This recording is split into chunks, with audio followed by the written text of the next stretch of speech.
આજનો યુવાન સુખી છે તો એમ કે છે મારી મહેનતનું ફળ છે, મારા પુરુષાર્થ, મારો પ્રારબ્ધ.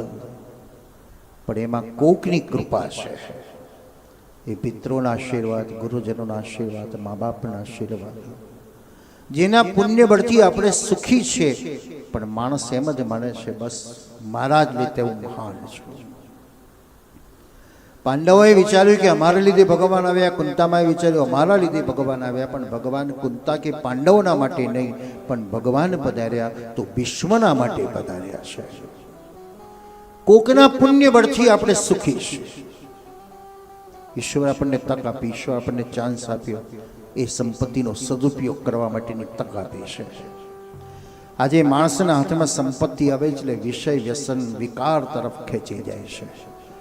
ભગવાન મારીને તમારા બધાની પરીક્ષા કરતો હોય છે કે સંપત્તિ આપ્યા પછી એને તું સાચા માર્ગમાં વાળ તો તું સુખી રહી જઈશ, અને જો અનિતિના માર્ગમાં જશે તો તું પાછો દુઃખી ને દુઃખી થઈ જઈશ. તને ચાન્સ આપું છું પણ તેનો ઉપયોગ કરતા નથી આવડતો.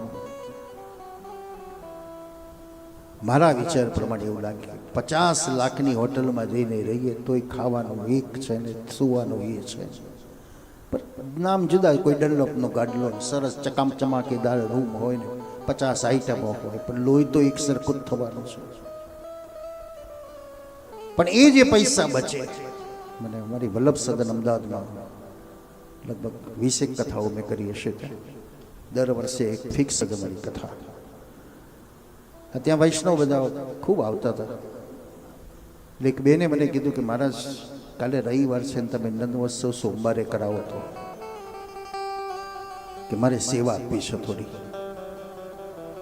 અને સેવા એવી છે કે મારી કમાણીની સેવા છે. રવિવારે બેંકો બંધ છે એટલે સોમવારે તમે જો રવિવારે ઉત્સવ થશે તમે સોમવારે આપજો, પણ તમારી 5 લાખની ગાડીમાં પણ ફરી શકાય અને 50,000ની ગાડીમાં ફરી શકાય. અલગ અલગ છે. પણ માણસના ક્રેઝની અંદર, પોતાના ઈગોની અંદર એ લાખો રૂપિયા એમને વેડફી નાખે છે. અને જ્યાં સત્કર્મ કરવાનો આવે ત્યાં ગણતરીઓ કરતો થઈ જાય છે. રૂપિયા તો આપણે બધાએ આમ પાણીની જેમ વાપરીએ છીએ. ત્યાં ઉડી ગયા, એ પાણીની જેમ વહી જ ગયા.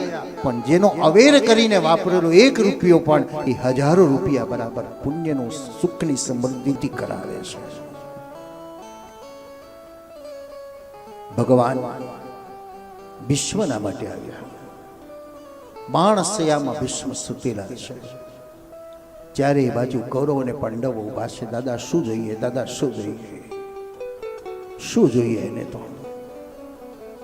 એનું મન કોઈ ભોજનમાં નથી, કોઈ મૃત્યુના સમયે માણસ સુતેલો હોય ને આપણે એને પૂછપૂછ કરીએ, એને કોઈમાં રસ નથી. બસ એ તો અંતર્મુખ બનવાનો પ્રયત્ન કરતો હોય. પણ આપણે પૂછપૂછ કરીએ તમારે શું તકલીફ, શું જોઈએ, શું જોઈએ?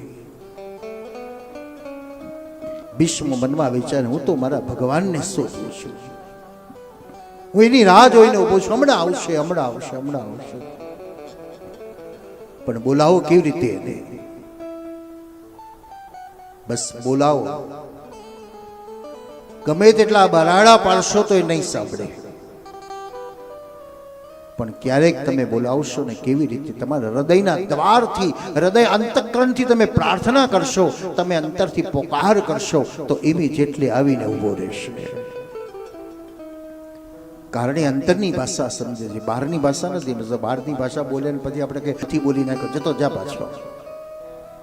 પણ આર્તનાદ, આપત્તિ, વિપત્તિ, મુસીબતમાં જ્યારે પોકાર કરો છો અને આવીને ઊભો રહે છે. રથના પૈડાનો અવાજ સંભળાયો, ઘોડાના ડાબલાનો અવાજ સંભળાયો. 16 શણગાર સજેલી દીકરી તૈયાર છે, સાજન માજન આવ્યું છે, ભોજનોના પકવાનોની મેકો છવાઈ ગઈ છે.